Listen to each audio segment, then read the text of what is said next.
Hello बच्चों, कैसे हैं आप लोग। आप लोगों का बहुत स्वागत है पायनियर एजुकेशन एकेडमी नबीनगर में। बच्चों, आपका स्कूल में जो क्लास चल रहा है अभी स्कूल के माध्यम से, क्योंकि अभी लॉकडाउन चल रहा है तो जो भी क्लासेस चल रहे हैं उसी क्रम में आज हम पढ़ेंगे क्लास 5th का इन्वायरमेंटल साइंस। ठीक है, क्लास 5th का जो इन्वायरमेंटल साइंस है जो हम पढ़ रहे हैं अभी लगातार 2 चैप्टर हमारे हो भी चुके हैं और आज हमारा ये होगा तीसरा चैप्टर जिसका नाम है प्ले टाइम। प्ले टाइम जो चैप्टर होगा उसमें हम खेल के बारे में सारी चीज़ें पढ़ेंगे। अब खेल के बारे में क्या क्या चीज़ें पढ़ेंगे हम आगे देखते हैं।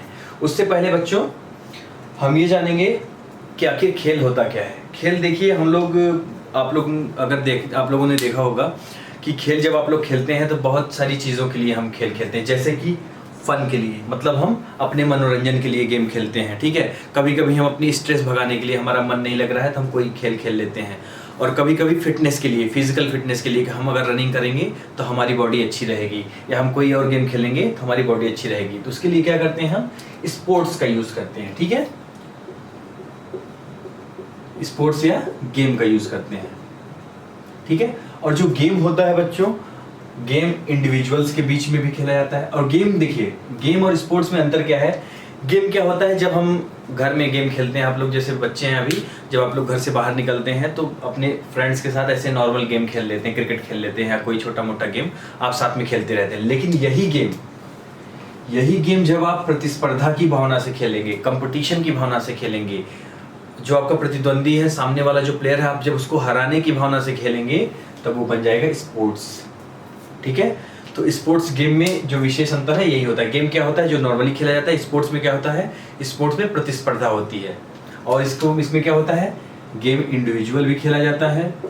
इंडिविजुअल का मतलब है बच्चों एक आदमी के साथ, जैसे कि साइकिलिंग हो गया, हम साइकिलिंग करते हैं तो इंडिविजुअल एक आदमी चलाता है, हम स्विमिंग करते हैं, तैरते हैं तो एक आदमी तैरता है। ठीक है, तो ये इंडिविजुअल गेम्स हो गए।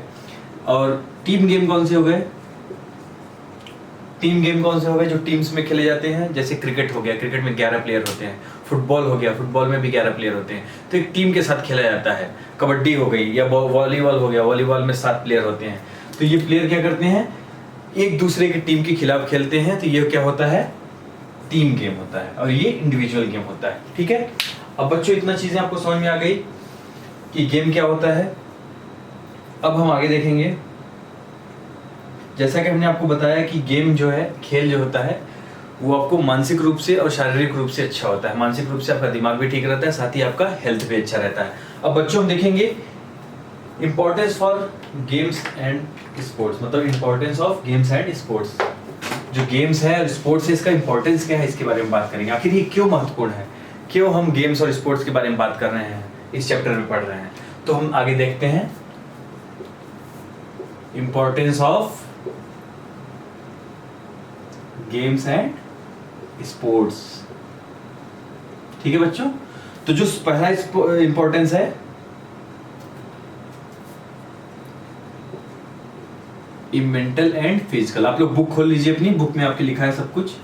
अगर यहाँ पे समझ में भी नहीं आएगा, अगर लिखा नहीं समझ में आ रहा है तो आप लोग बुक देख के समझ लेंगे। In mental and physical development of our body keep our mind active. इसका मतलब क्या है, इसका मतलब क्या है कि आपका जो फिजिकल और मेंटल ग्रोथ होता है इससे, अगर आप मान लीजिए कि कोई गेम खेलते हैं, स्पोर्ट्स खेलते हैं, तो उससे क्या होगा, आपका शारीरिक और मानसिक विकास दोनों होगा और आपका जो दिमाग है वो एक्टिव रहेगा, माइंड आपका एक्टिव रहेगा। उसके अलावा दूसरा क्या है, इससे आपका क्या होता है, इससे आपका अंडरस्टैंडिंग मतलब सोचने की क्षमता बढ़ती है। उसके साथ ही goal setting, motivation, dedication and team work भी बढ़ता है। मैं समझा देता हूं आप लोगों को इसका मतलब क्या होगा। देखिए, इससे क्या होता है, अभी गोल सेटिंग, जब आप कोई गेम खेलते हैं तो गेम में आपको कई सारे टास्क दिए जाते हैं, कई सारे टास्क दिए जाते हैं। जैसे आप क्रिकेट खेल रहे हैं तो आपको 1 ओवर में 6 बॉल पे 10 रन बनाना है, तो वो टास्क हो गया। तो उससे क्या हुआ, आपका गोल सेट होता है कि हमको इतने समय में या इतनी बॉल में ये चीजें करनी है, तो इसको गोल सेटिंग बोलते हैं। उसके अलावा मोटिवेशन मिलता है, आप जब कोई गेम खेलते हैं तो आपको मोटिवेशन आता है, खेलने के बाद आपका माइंड फ्री हो जाता है। Dedication and team work. Dedication कैसे होता है, जब आप कोई गेम खेलते हैं उसको जीतने के लिए आप अपनी जी जान लगा देते हैं, पूरी तरह से आप मेहनत करते हैं, तो वो डेडिकेशन हो जाता है। और टीम वर्क, मतलब जब टीम में आप गेम खेलते हैं, एक दूसरे के साथ खेलते हैं, कई सारे प्लेयर आपके टीम में रहते हैं, उससे टीम वर्क बढ़ता है। आप लोग एक दूसरे के साथ संपर्क करते हैं, उनसे बातचीत करते हैं, उनका सुझाव लेते हैं, जिसको बोलते हैं टीम वर्क। अगला क्या है बच्चों? अगला है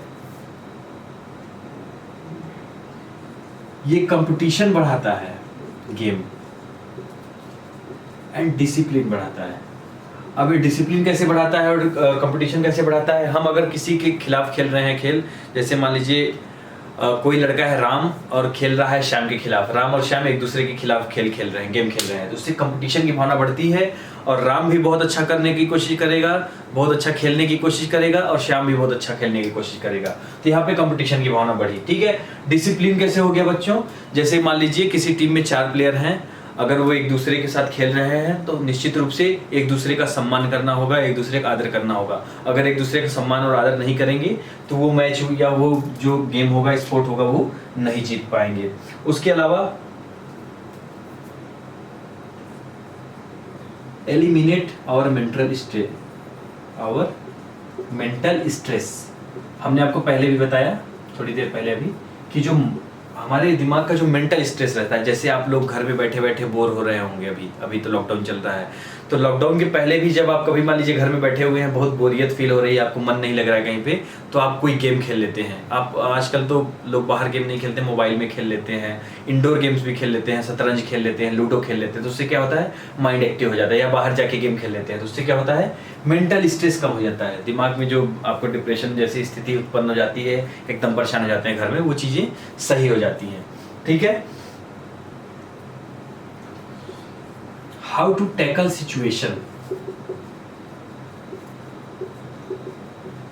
मतलब अगर आपके साथ खराब परिस्थिति चल रही है आपकी, जो मतलब आप इसमें बताया गया है, जो अगला पॉइंट है कि how to tackle situations, difficult situation, जैसे खराब कोई परिस्थिति चल रही है तो उसको कैसे टैकल करें, उसमें उसको कैसे सॉल्व करें, इसके बारे में कैसे हमारा इंप्रूवमेंट होता है। जब हम कोई स्पोर्ट्स खेलते हैं, गेम्स खेलते हैं, तो उससे ये सब चीज़ें भी हमारे अंदर आती हैं, ये सारे विचार भी हमारे अंदर आते हैं कि किसी भी खराब परिस्थिति में हम कैसे टैकल करें। ठीक है, ये हो गया बच्चों। अब आगे देखते हैं different types of games and sports. कई प्रकार के गेम्स और स्पोर्ट्स होते हैं, अब हम उनके बारे में बात करेंगे कि कौन कौन से प्रकार के गेम्स और कौन कौन से प्रकार के स्पोर्ट्स होते हैं, क्योंकि उससे क्या होता है कि आप लोगों को सारी चीज़ें क्लियर हो जाएंगी कि इंडिविजुअल गेम्स कौन से होते हैं, आउटडोर कौन से गेम होते हैं, इंडोर कौन से होते हैं, सारी चीज़ें। ठीक है, बुक देखिए आप लोग अपनी, different types of games and sports.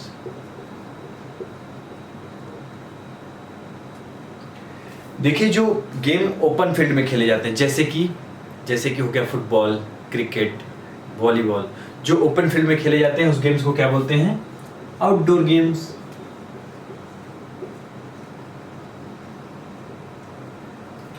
और गेम्स जो घर के अंदर खेले जाते हैं, घर के अंदर या किसी कोर्ट के अंदर खेले, ऐसे जगह पे खेले जाते हैं, हाउस या क्लब होता है, जो क्लब, बड़ा सा क्लब बना होता है, आप लोग अगर बाहर निकलेंगे, बड़े होंगे तो आप लोग देखेंगे, क्लब के अंदर खेला जाता है, हाउस के अंदर खेला जाता है, ऐसे घर को क्या बोला जाता है, इंडोर गेम्स। सीधा सीधा समझिए आप लोग, जो गेम फील्ड पे खेला जाता है या घर से बाहर खेला जाता है वो आउटडोर गेम्स है, जो घर के अंदर खेला जाता है वो इंडोर गेम्स है। जैसे इंडोर गेम्स में हो गया लूडो हो गया, आप घर पे खेल लेते हैं, घर के अंदर शतरंज खेल लेते हैं। ठीक है, तो ये क्या हो गया, ये इंडोर गेम्स हो गया। और जो बाहर फुटबॉल और क्रिकेट, ये है आउटडोर गेम्स। अब आगे देखते हैं, देखिए जो सिंगल पर्सन गेम खेलता है, हमने आपको बताया था थोड़ी देर पहले ही, जो गेम सिंगल पर्सन के द्वारा खेला जाता है, जैसे स्विमिंग करना, स्विमिंग एक आदमी अकेले ही करता है, साइकिलिंग करना, साइकिलिंग एक व्यक्ति अकेले करता है, इसको बोलते हैं इंडिविजुअल गेम। ठीक है, इसको क्या बोलते हैं, इंडिविजुअल गेम। ठीक, जैसे जिम्नास्टिक भी होता है, साइकिलिंग होता है, स्विमिंग होता है, ये सब क्या है, इंडिविजुअल गेम है। लेकिन अगर हम बात करें जो साथ साथ खेले जाता है या कई लोगों के साथ खेले जाते हैं, ऐसे गेम्स को क्या बोलते हैं, टीम गेम्स। ठीक है, जो एक या उससे ज्यादा प्लेयर खेलते हैं, दो या उससे ज्यादा प्लेयर, 2 लोग, 3 लोग, 4 लोग टीम में हो या उससे ज्यादा लोग होते हैं, उस गेम्स को क्या बोला जाता है, टीम गेम्स बोला जाता है। ठीक है, अब आगे देखिए, टीम स्पिरिट। टीम स्पिरिट मतलब टीम के अंदर क्या क्या भावना होनी चाहिए उसके बारे में बात करेंगे। आप लोग समझ गए होंगे आउटडोर, इंडोर, इंडिविजुअल और टीम गेम, ठीक है। अब हम देखेंगे टीम स्पिरिट।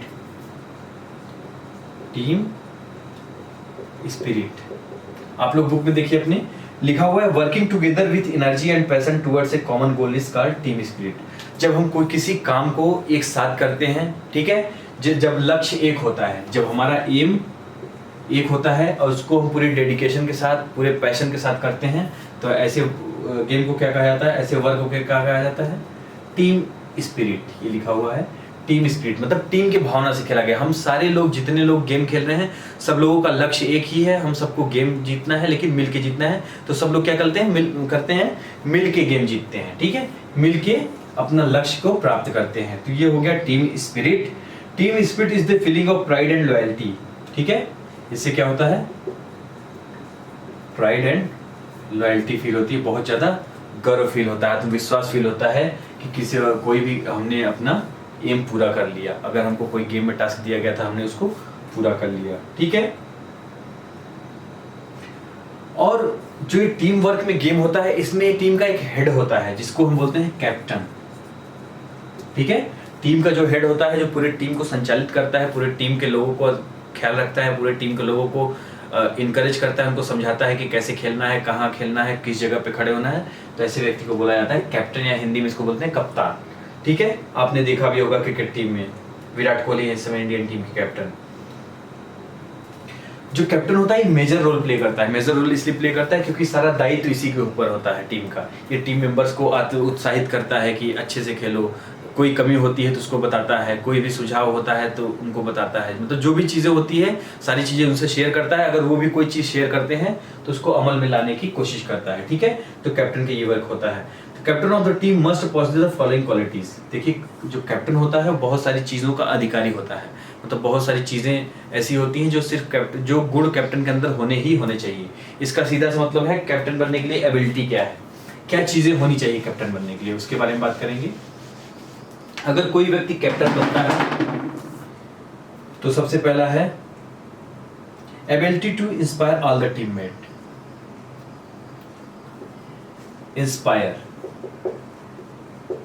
टीममेट्स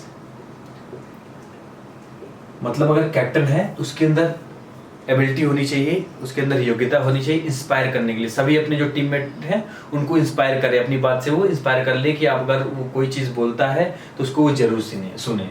तो ये होता है पहली क्वालिटी कैप्टन की। दूसरी है fair attitude towards all teammates. Fair attitude मतलब जो कैप्टन होता है उसका व्यवहार सभी टीममेट्स के लिए बराबर होना चाहिए। ये नहीं कि किसी टीममेट के साथ वो गलत व्यवहार कर रहा है, सभी के लिए उसका व्यवहार अच्छा होना चाहिए, ठीक है। तीसरा बच्चों देखिए, एबिलिटी टू सेटल डिस्प्यूट।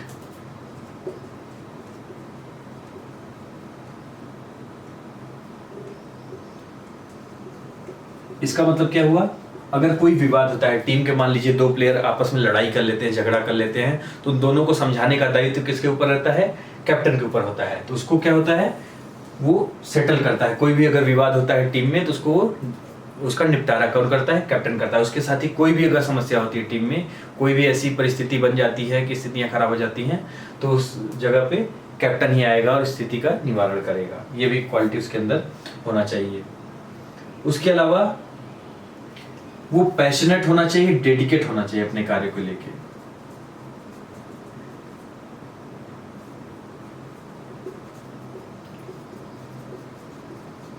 ठीक है, किसी भी कार्य को लेके, मतलब जो भी कार्य दिया गया अपने टीम को लेके, वो पैशनेट होना चाहिए, पूरी तरह से डेडिकेट होना चाहिए और फोकस होना चाहिए। पूरा जो उसका मतलब ध्यान है पूरी तरह से टीम पे होना चाहिए। उसके अलावा